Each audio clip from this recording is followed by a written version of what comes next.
और अगर बाळा साहेब ठाकरे अगर जीवंत रहते थे, हमारे माननीय बाळा साहेब स्वर्गवास जो, तो वो रहते थे और अगर कोई औरंगजेब के कब्र पे जाकर फूल चढ़ाता था तो उसी कब्र में उसे गाड़ दिया जाता था महाराष्ट्र में। ये महाराष्ट्र का इतिहास गवाह है।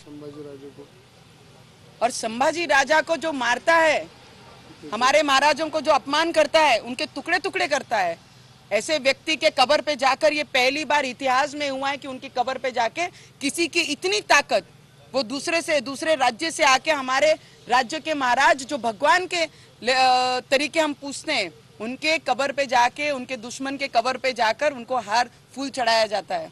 अफसोस है मुझे ये महाराष्ट्र में कि ऐसे लाचार मुख्यमंत्री हैं जो अपनी विचारधारा के साथ अपने भगवानों को भी भूल गए हैं। और आज मुझे लगता है 10 जनपद की जो मातोश्री है, बाळा साहब के विचार कहीं दूर रह गए और 10 जनपद मातोश्री के नाम से और उनकी विचारधारा को लेकर उद्धव ठाकरे चल रहे हैं। आने वाले समय में बहुत सारे चीजें बोली, वो सभा में ना किसी को उत्साह था, ना ही लोगों को, और वो बोलते हैं मुंबई बीएमसी के लिए है ये सभा, और पूरे महाराष्ट्र से लोगों को बुलाया है। पूरे महाराष्ट्र के लोग वो सभा में उपस्थित थे। और मैंने तो खुला आह्वान किया था कि महाराष्ट्र के मुख्यमंत्री ने इलेक्शन लड़ना चाहिए। क्यों नहीं जवाब दिया उन्होंने? महिला पे अत्याचार करना बहुत इजी है, और महिला के सामने लड़ना क्यों इतना डर है? मैंने तो खुला आह्वान किया है। बाला साहब ने कभी लड़ाई लड़े नहीं, कभी कुर्सी पे बैठे नहीं, हमेशा शिवसेना को बड़ा किया है, हमेशा शिवसेना के कार्यकर्ताओं को बड़ा किया है। और कल एक खासदार जब गधा लेके हाथ में जाते हैं तो उसे छूते भी नहीं और अनटचेबल करके टर्न करके चले जाते हैं। और क्या जरूरत है बोले हनुमान चालीसा पढ़ने की? क्यों मंदिरों में जाना पड़ता है?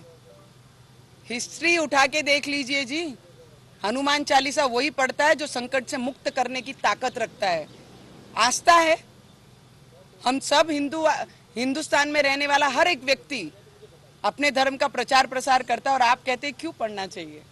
यह है उद्धव ठाकरे की नई विचारधारा, जो कल उन्होंने खुद बोल के दिखाई। संभाजी नगर को, औरंगाबाद को संभाजी नगर क्यों बनाना है, ये विचारधारा पे उद्धव ठाकरे जी चल रहे हैं।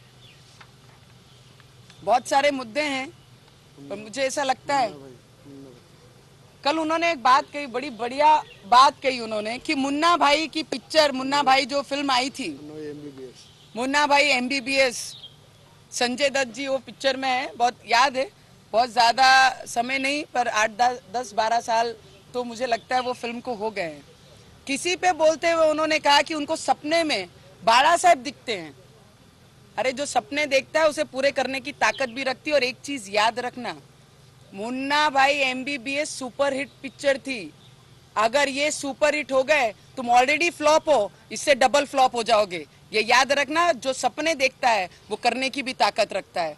अगर उन्हें सपनों में बाळा साहब ठाकरे दिखते हैं और मुन्ना भाई जिस तरीके से सुपरहिट पिक्चर हुई थी वो सुपरहिट हो जाएंगे, तुम फ्लॉप से डिजास्टर हो जाओगे।